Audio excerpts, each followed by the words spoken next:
Welcome to the Deep Dive. I'm your host, and let's just jump right in today, because we've got a lot to cover. Yes, we do.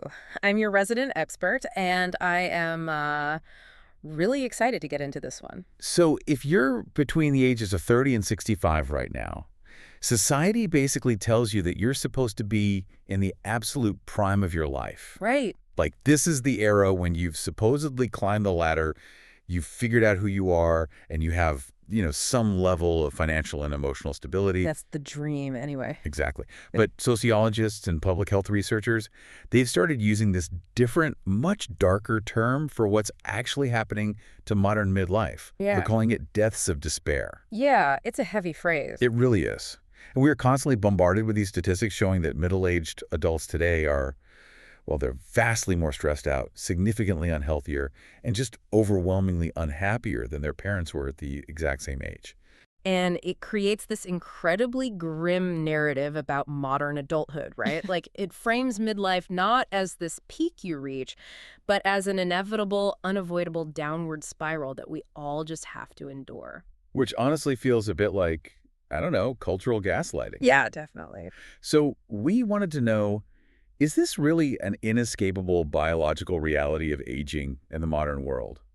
Like, are the smartphones and the 24/7 work cultures just breaking everyone globally? Or is this misery a highly localized narrative that's basically posing as a universal truth? Right. So to get to the bottom of this, we're digging into a massive 2021 longitudinal study by Frank Infurna and his colleagues. And they didn't just look at one country, which is the best part. No, they didn't. They pulled together decades of panel data, tracking hundreds of thousands of people across 5 completely distinct nations.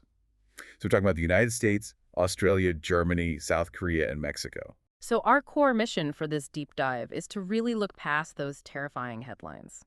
We're using this global data to find out exactly who is struggling in midlife, who is actually thriving against all odds, and why the trajectory of your aging process shifts so dramatically depending simply on the borders you live within. Okay, let's unpack this. Because to understand this sweeping narrative of decline, we actually have to start by looking at what humanity is getting right. Yeah, there's actually some good news. Surprisingly, yes. There is some genuinely fantastic news on the physical front. Across all 5 of the nations in this study, the data shows that later-born cohorts— Meaning people currently in their 40s and early 50s. Right, exactly. Those folks are reporting fewer health conditions and far better self-rated physical health compared to people who were in that exact same age bracket several decades ago. And that is a crucial baseline to establish. I mean, think about the compounding effects of long-term medical advancement. Oh, absolutely. We have broader, cheaper access to things like statins for cholesterol or antihypertensives for blood pressure. People today are entering midlife with a distinct physical advantage that, previous generations just didn't have access to. But there is a massive catch, and it hits the U.S. particularly hard. Yeah, it does. In the U.S., this physical advantage suddenly it completely dissipates as people hit their late 50s and early 60s. The data shows rising rates of functional limitations kicking in right as they approach traditional retirement age. It's a really sharp drop-off. It is. To me, it sounds like humanity got a hardware upgrade, right? Like, our physical bodies were holding up much better in our 40s, but we're experiencing a massive software glitch when it comes to mental health. I love that analogy, the software glitch. Well, thanks. But I have to push back a little on the mechanics here. If our bodies are objectively doing so much better globally, shouldn't our minds naturally follow suit? I mean, we're always told that physical health directly translates to mental health. Well, what's fascinating here is that we're seeing a complete decoupling of the mind and the body in the data. You're entirely right to assume they usually move in tandem, but they actually respond to completely different timelines and triggers. How so? So, physical health benefits from decades of slow, cumulative medical progress, that daily pill doing its job quietly in the background, Right. Mental health, however, is hypersensitive to your immediate socioeconomic environment.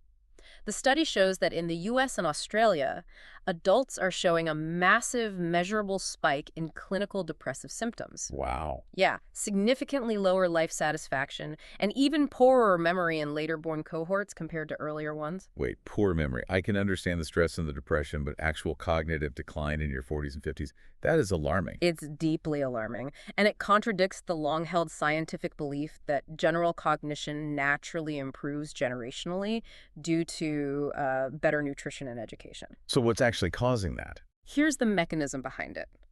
Long-term exposure to intense economic and social stress physically alters the brain. Literally changing the structure. Exactly. When you live in a state of chronic anxiety, worrying about medical bills, job security, or, how to afford elder care, your body constantly pumps out cortisol. The stress hormone. Right.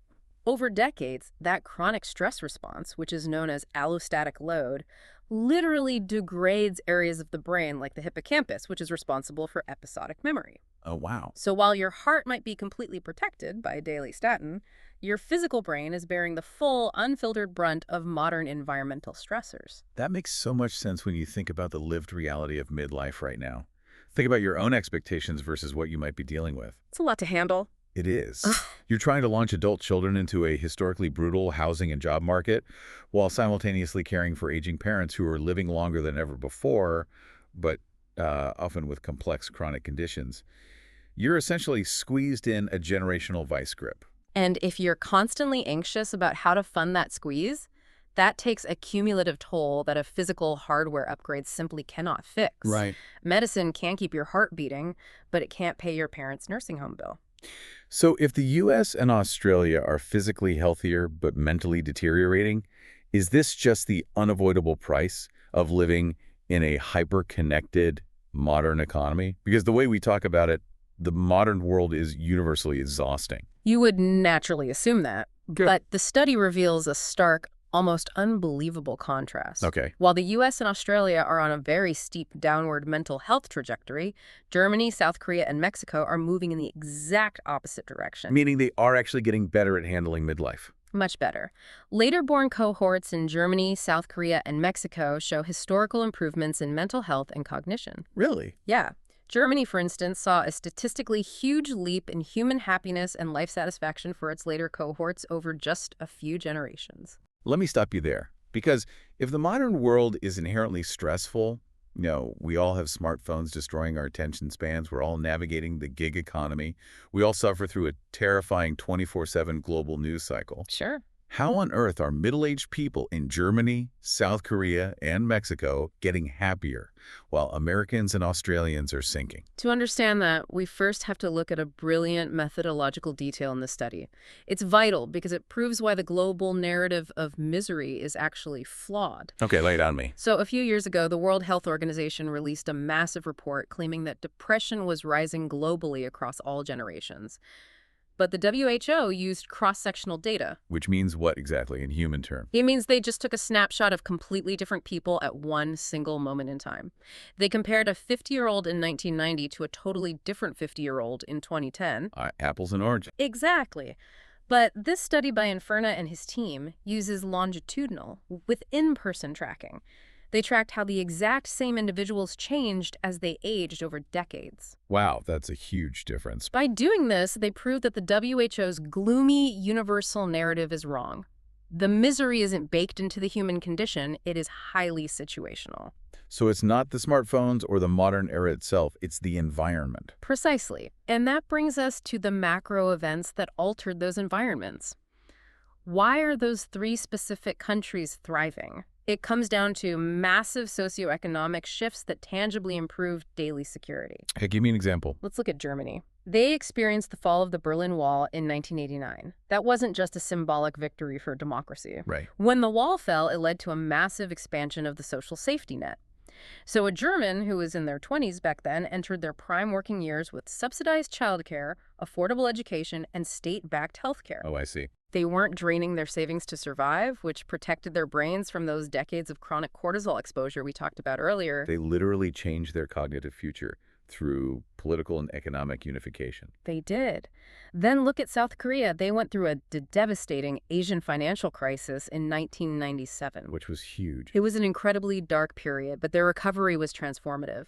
It forced the nation to build highly functioning economic and welfare systems that fostered deep structural social trust. And what about Mexico? Mexico benefited enormously from the economic boost of NAFTA, but more importantly, they implemented sweeping national health care reforms like Seguro Popular that brought millions of previously uninsured people into the formal medical system. So if I'm understanding this correctly, While Americans and Australians were feeling the economic ground slowly shrinking beneath their feet over the last 30 years, Yeah. Germans, South Koreans, and Mexicans were experiencing a massive expansion of opportunity, stability, and state protection. Exactly. The baseline of their society became significantly more secure during their most vulnerable prime adult years. Here's where it gets really interesting, though. We've established that this mental health decline is heavily concentrated in the U.S. and Australia. Right. But let's zoom in on the U.S. for a second to figure out exactly who is hurting. The researchers looked at socioeconomic status, specifically measuring it by years of education. And normally, education is the golden ticket, right? Historically and globally, yes. Attaining more years of education acts as a robust protective shield. That's what we've always been told. It historically leads to better coping strategies, jobs that are less physically punishing, higher pay, and better health behaviors. In almost every data set we have ever seen, those with fewer years of education are the most vulnerable to historical declines, or they benefit the least from societal improvements. But in the U.S., the data reveals a shocking anomaly.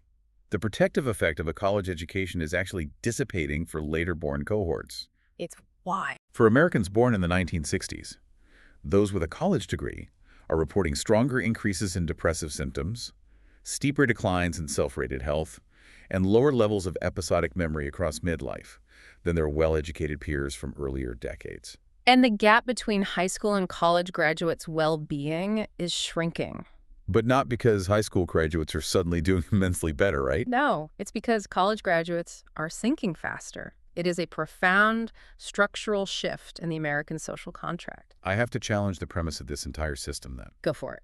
From kindergarten, we are told that getting a college degree is the ultimate insurance policy against hardship. It's the fundamental formula of the American dream, right? Work hard, get a degree, be secure. Right. If the highly educated are sinking too, does that mean the American midlife crisis is now indiscriminately contagious?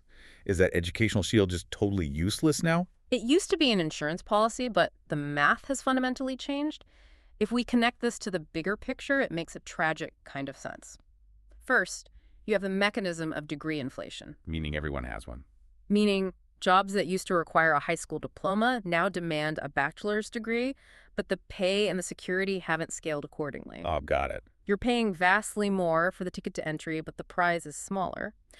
But more importantly, the modern stressors of midlife have become so immense that they pierce right through whatever financial shield a degree might offer. You're talking about those sandwich generation pressures again. Think about the sheer scale of it. Providing unpaid care for aging parents is a universal burden now, regardless of your degree. In 2017 alone, the estimated value of unpaid family caregiving in the U.S. was $470 billion. That is an insane number. It's an astronomical amount of free labor, lost wages, lost sleep, and profound emotional burnout being extracted from middle-aged people who are also trying to work full-time jobs. A college degree doesn't make bathing your parent with dementia any less exhausting. And on the other end of the spectrum, they're dealing with adult children who simply cannot launch. A master's degree doesn't protect a parent from the deep, visceral anxiety of watching their 25-year-old child move back into their childhood bedroom because entry-level corporate jobs don't pay enough to cover rent and basic groceries. Furthermore, a degree no longer guarantees lifelong employer commitment. That's very true. The days of working for one company for 40 years and retiring with a gold watch and a rock-solid pension are largely over. Job security is precarious across all education levels. Plus the debt. Exactly. Yeah. Wages have remained largely stagnant when adjusted for inflation, and the sheer weight of carrying a massive student loan debt into your 40s and 50s fundamentally alters your financial reality. It changes your ability to save, to invest, to just breathe easily at the end of the month. Yeah. Which brings us to a really vital realization. If the golden ticket of a college education is failing to protect people, the root cause has to be systemic rather than individual. Precisely. It's not that an entire generation of adults suddenly forgot how to be resilient or forgot how to budget. It's that the game board they are operating on has become uniquely hostile. And I do want to explicitly say here to our listeners, it's important to note that the researchers aren't making a political argument, right or left. We are simply neutrally reporting on the structural blueprints of these countries to figure out what is driving these massive health trends. Right. We are just looking at the architectural differences in how these societies operate. So let's look at that data impartially. Okay. The U.S. spends significantly more on healthcare per capita than any other nation in the world. However, it ranks very poorly on accessibility and equity. This leads to massive out-of-pocket costs that drain household savings and create a constant low-grade terror of medical bankruptcy. Because even if you have premium health insurance, a single prolonged medical emergency like a cancer diagnosis or severe car accident, that can wipe out a decade of careful savings. By contrast, the European nations in the study, and Mexico, have moved toward or maintain universal healthcare models. Right. These models act as a massive structural shock absorber. When an economic downturn hits or an illness strikes, citizens in those countries don't immediately lose their access to medical care. Which drastically reduces financial panic. Exactly, which in turn prevents the long-term cognitive degradation caused by chronic stress. Then there's the deeply structural issue of family leave. The U.S. essentially lacks any federally mandated paid family leave for elder care. Not at all. It forces middle-aged adults into an impossible, heart-wrenching choice, like, do I keep working my corporate job to pay my own mortgage, or do I take unpaid time off to care for my dying parent and risk losing everything? Whereas a country like Germany offers extensive subsidized childcare and incredibly generous paid leave policies. Their blueprint acknowledges that caregiving is a societal necessity and a public good, not just a private family burden that you have to shoulder alone in the dark. It's a totally different mindset. And in this context, we also have to mention the opioid epidemic. Right, of course. Both the U.S. and Australia are uniquely battling a severe opioid crisis that is devastating community ties, hollowing out the workforce, and directly contributing to those deaths of despair. This is a highly localized crisis, largely unseen in Germany, South Korea, or Mexico. It's like playing a game of financial Jenga. Oh, how so? Well, in Europe, the tower has a solid state-backed base. You can pull a few blocks out, and the structure holds. In the U.S., middle-aged folks are playing the exact same game, but someone has already pulled out all the bottom blocks to pay for out-of-pocket health care, astronomical student loans, and private older care. Right. The tower is completely hollowed out. One bad medical bill, one unexpected layoff, and the whole thing collapses. This raises an important question about how we have chosen to structure modern work and social life. The globalization of the economy and the systematic destabilization of collective bargaining over the last few decades mean that workers fundamentally lack the connection and the security they once relied on. It really showed during the 2008 crash. Exactly. When the Great Recession hit, the complete lack of a social buffer in the U.S. didn't just cause temporary financial pain, it deeply, permanently scarred the cohorts passing through it. It changed their physical and mental trajectory for the rest of their lives. So, what does this all mean? If you take nothing else away from this deep dive, let it be this. The decline in midlife well-being is not some inevitable biological reality of getting older. Your body is not destined to just drag your miserable, stressed-out mind around for 30 years until retirement. Definitely not. The misery we are seeing is deeply, inextricably tied to the exact coordinates of where you live, the policy blueprints your nation chooses to enact, and the macro-historical events you happen to live through. If you're out there listening right now and you're feeling the crushing weight of the midlife squeeze, this global data proves that you aren't alone. And more importantly, it is not a personal failure. Yeah, you didn't do something wrong. You are experiencing the brunt of a massive structural shift in the global economy. That's exactly right. And that leads to a really vital, perhaps slightly provocative thought for you to consider moving forward.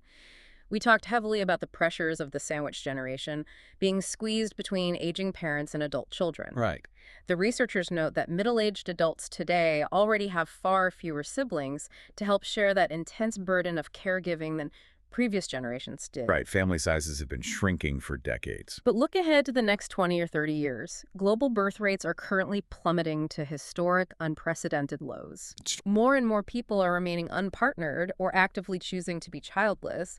So the incredibly pressing question becomes, who exactly becomes the sandwich generation tomorrow when there are no kids to launch, but also no children to eventually care for you and no siblings to help carry the load? Wow. That completely breaks the entire historical model of aging. It absolutely shatters it. No. Will the entire concept of midlife caregiving have to completely evolve from a private family duty into a communal or state-run necessity? We might be standing on the precipice of fundamentally rewriting the human experience of aging out of sheer demographic necessity. That is a staggering thought. It completely reframes everything we think we know about getting older. It really does. We started this conversation talking about the cultural cliche of the midlife crisis, the idea of buying a ridiculous sports car to recapture your lost youth. Right, the classic trope. But maybe the real midlife crisis of the future won't be about mourning our youth at all. It will be about looking around and realizing that the old blueprint is gone, and we have to build an entirely new kind of safety net, not just to catch ourselves, but to catch each other.